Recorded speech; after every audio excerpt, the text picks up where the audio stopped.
yang sudah dihadapi sampai 8 bulan ini ya.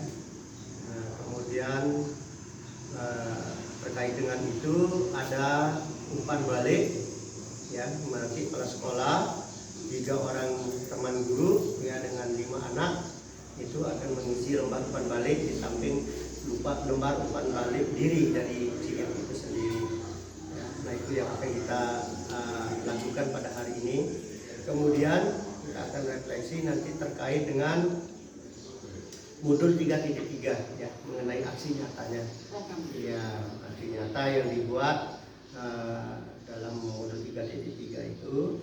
Kemudian kita akan bahas tentang bagaimana pelaksanaan daripada komunitas praktisinya ya.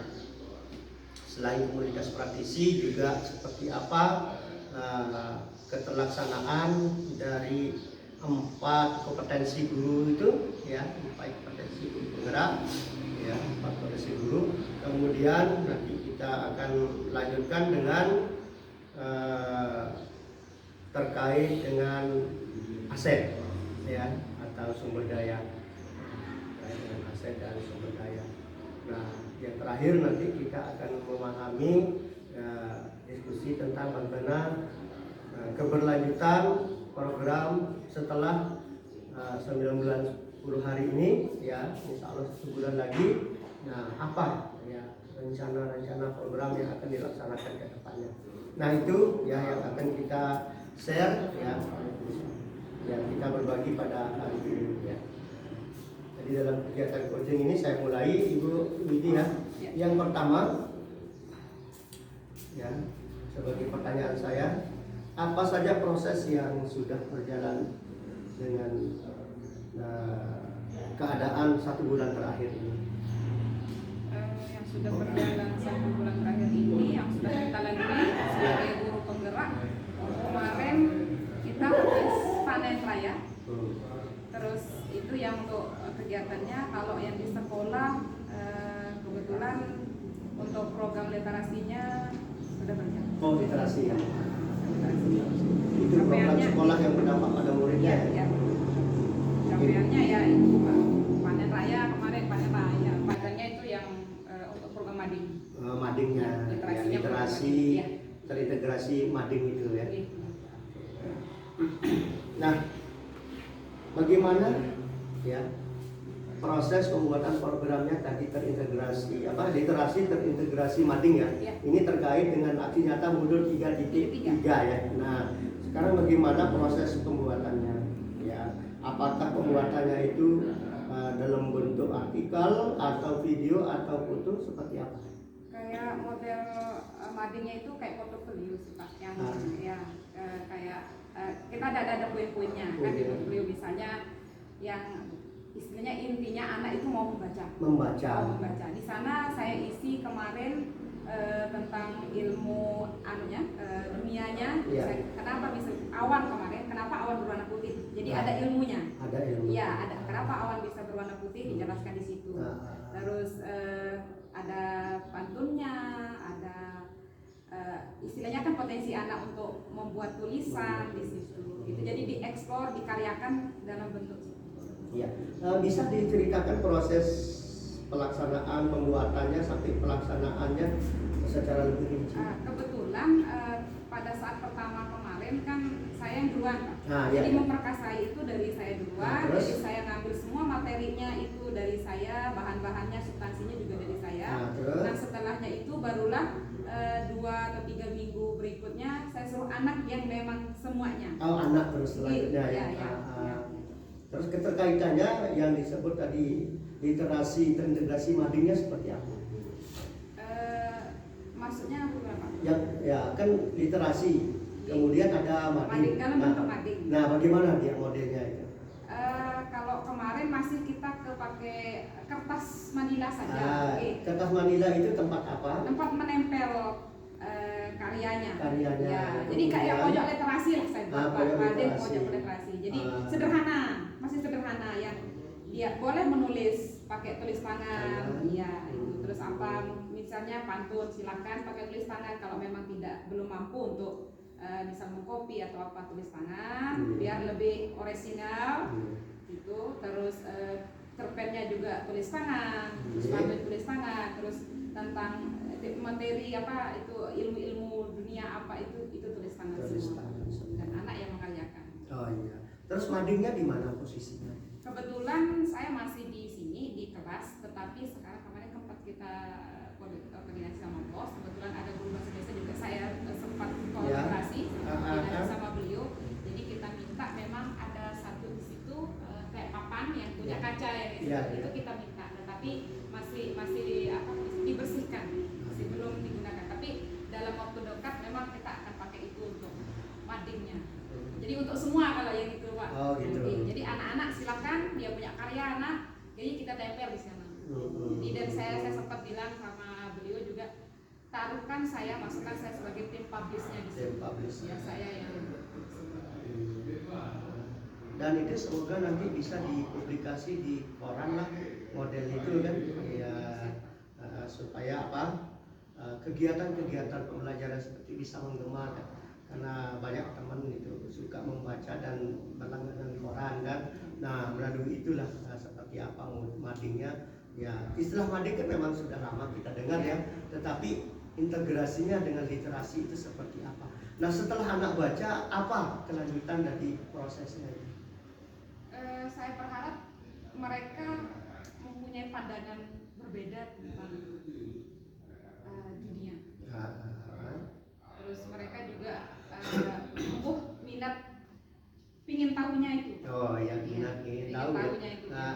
Berarti ada nggak kegiatan setelah anak itu misalnya membaca di mading itu, ada nggak tindak lanjutnya, misalnya disuruh berceritakan kembali atau mengembangkan isi dari apa yang ada di mading?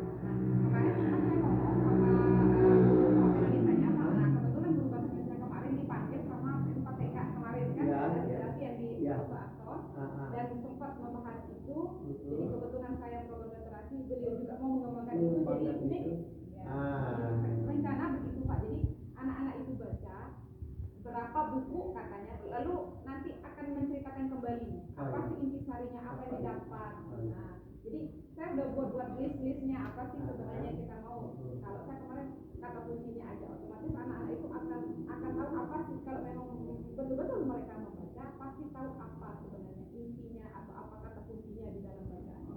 Jadi menyerap setidaknya pasti akan menyerap. Tadi ya saya turut bangga ya, bahagia rasanya ya, program yang dicetuskan oleh Ibu Iti juga tadi kemarin diangkat ya oleh Ibu Guru Bahasa ya.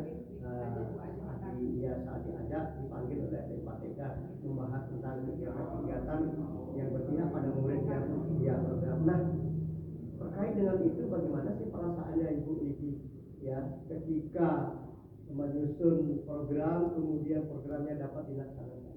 Senang Pak. Senangnya ada pengalaman baru juga. Iya. Nah, terus berdasarkan senangnya apa cukup sampai di sana atau ada tindak lanjutnya? Tindak lanjutnya ya maksudnya kalau udah senang ya pingin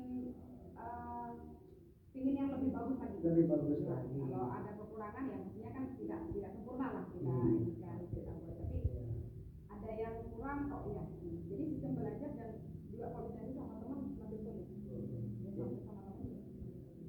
Kalau begitu, apa pembelajaran yang Ibu dapatkan dari pelaksanaan kegiatan menyusun dan melaksanakan programnya? Bisa berkolaborasi, bisa bekerja sama juga dengan guru bahasa ya. Guru bahasa tadi ya. Karena pembuatan tugas ini sebenarnya kan dapat menambah pengalaman baru.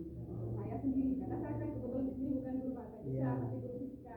Berarti guru bahasanya itu sebagai pengikut pertama ya. Luar biasa itu ide dan itu dapat itu mudah-mudahan ke depannya terus ya.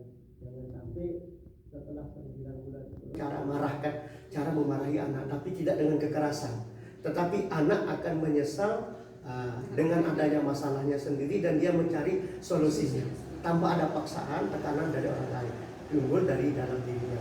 Nah ini sangat bagus Ibu ya untuk program kedepannya, untuk Ibu kembangkan sesuai dengan kompetensi Ibu yang mengajak kan gitu ya selaku pemimpin, dengan ya, tentu sekali adalah memahami dan melaksanakan 9 langkah dalam mengambil suatu keputusan tersebut. Nah, ya. Jadi prinsipnya dan paradigmanya itu ya dikembangkan ya sehingga teman-teman di sekolah SMA 1 Pujut ini paham dan melaksanakan. Nah, ya inilah fungsi dari kompetensi kepemimpinan di sini. Jadi mengajak dan melaksanakan keputusan itu nanti untuk dilaksanakan berdasarkan seperti yang Ibu sebut, ada paradigma, kemudian ada strategi dan ada prinsip dan ada langkahnya. Ya. Nah selanjutnya ya rencana Ibu ke depan ya dalam komunitas praktisi ini setelah program ini selesai kira-kira apa? Nah itu Pak, buat jadwal. Buat Sebenarnya jadwal, kayak kan? untuk komunitas praktisinya itu kita buat jadwal. Terus? Rencananya kan 1 bulan sekali. Untuk membicarakan masalahnya itu. Jadi di sana kan semuanya akan bicarakan kenapa bisa ini, kenapa bisa itu, masalah apa yang terjadi. Jadi dan kita bisa lakukan teknik coaching itu untuk menyelesaikan masalah. Nah, dan mengupayakan semua ikut terlibat. Iya. Jadi lakukanlah teknik coaching kepada teman-teman agar mau ikut. Dan Kan melibatkan gitu. semua Melibatkan, stakeholder iya. di dalam sekolah ini. Iya. Kira-kira apa ya kendalanya ini masih kira-kira dulu ya karena direncanakan. Kendala. Iya, kira-kira apa yang bisa kendala yang akan bisa timbul dengan Ibu ya menjalankan rencana pengembangan kompetensi tadi. Kendala saya itu kooperatifnya dari teman. Ya, sikap kooperatif dari teman-teman lah ada teman-teman yang memang masih belum bersikap kooperatif dan terbuka dengan sesuatu yang baru ini. Iya. Jadi itu yang saya kendalanya di sana. Ya, berarti KSE-nya Ibu juga perlu ya. Iya, betul itu. Saya menguasai emosional saya. Gitu ya. Ya. Masih belajar lah. Luar Masih biasa. belajar. Teknik belajar. Nah, tadi Ibu sudah membahas tentang asetnya ya, tentang aset atau potensi yang mana aset atau potensi ini kan menjadi tugas juga Ibu ya. Sehingga kita menemukan adanya 7 aset ya, ada 7 aset di sekolah kita. Nah, sekarang apa ya potensi atau sumber daya yang menurut Ibu ya yang sudah petakan itu dan menurut Ibu sekarang untuk mendukung ya mengembangkan kompetensi kita dalam kompetensi kepemimpinan tersebut. Dari manusianya. Manusianya Apa aja itu termasuk muridnya, termasuk dari rekrutmen bukunya. Iya. Terus modal untuk ini Pak fasilitasnya fisiknya ya. Fisiknya berupa fasilitasnya karena kan alat dan bahan masih kurang. Sama terakhirnya dana. Iya. Secara inputnya di sana Iya. ya. Secara input. Karena kalau udah ada itu oke, pasti sekolah itu akan. Artinya kita mau melaksanakan program tentu berencana dulu ya. Nah di rencana itu yang utama adalah menentukan tujuannya dulu kan untuk apa bagaimana. Nah setelah itu baru kita memikirkan inputnya seperti apa, seperti tadi ada sumber dayanya ya, sumber daya di sini. Impactnya. Nah belum ya. Airnya. Iya. Nah dalam hal seperti itu menurut Ibu ada tidak kendala? Kerjasama Pak, itu tadi kerjasama sama dukungan. Oh gitu lagi ya, kesana lagi artinya ya. Selalu adanya harus ada komunikasi dan kerjasama ya. Oke, kerjasama sehingga dapat melaksanakan dan mengembangkan rencana yang sudah dibahas di awal kan gitu ya. Agar tujuan itu bisa tercapai. Ya. Selanjutnya apa yang Ibu Widi lakukan untuk mengatasi kendala yang kemungkinan muncul? Berkomunikasi yang lebih baik lagi. Yang lebih baik lagi. Ya, yang lebih baik lagi. Terus kita petakan lagi, ulang lagi evaluasi lagi. Tapi lebih ke komunikasinya. Nah, kalau gitu selain komunikasi, strategi apa yang akan Ibu kembangkan? Memetakan kembali ya. Kemungkinan ada yang belum terangkat ya, dari 7 aset itu ya. Memetakan kembali, kita evaluasi lagi. Jadi merencanakan, melaksanakan, mengevaluasi, ya, monitoring dan evaluasi ini luar biasa. MLR. Ya, iya, sesuai dengan melalui ya dengan metode MERR. Iya. Monitoring, evaluation, learning, sama reporting. Ya. Nah, sesuai dengan apa yang saya berikan ilustrasi saat Lokakarya 6 itu ya. Nah, jadi melaksanakan suatu program yang tentu direncanakan terlebih dahulu, yaitu misalnya mau memelihara, mau melakukan kegiatan life skill, yaitu memelihara ikan di kolam dengan cara seperti ini, bagaimana, kapan, berapa lama muncul, sehingga dievaluasi ternyata hasilnya antara ini dengan ini beda. Setuju dengan apa yang Ibu Widi sampaikan. Nah, kita kembali ke pendampingan hari ini ya, bahkan dari pendampingan awal ya. Nah, dalam pendampingan ini ya, dari awal pendampingan 0 sampai 7 ini ya, atau 8 bulan ini, apa yang menjadi kebanggaan Ibu, apa yang Ibu banggakan, baik dalam segi materi ya, di dalam melalui LMS bersama Fasil, atau melalui coaching dengan saya selaku pengajar praktiknya dalam pendampingan, atau ada hal lain, di mana seperti apa, atau di mana letaknya Ibu merasa bangga? Saya bangga karena saya adalah salah satu guru di Indonesia ini yang dipercaya untuk mengikuti PGP ini secara umumnya Pak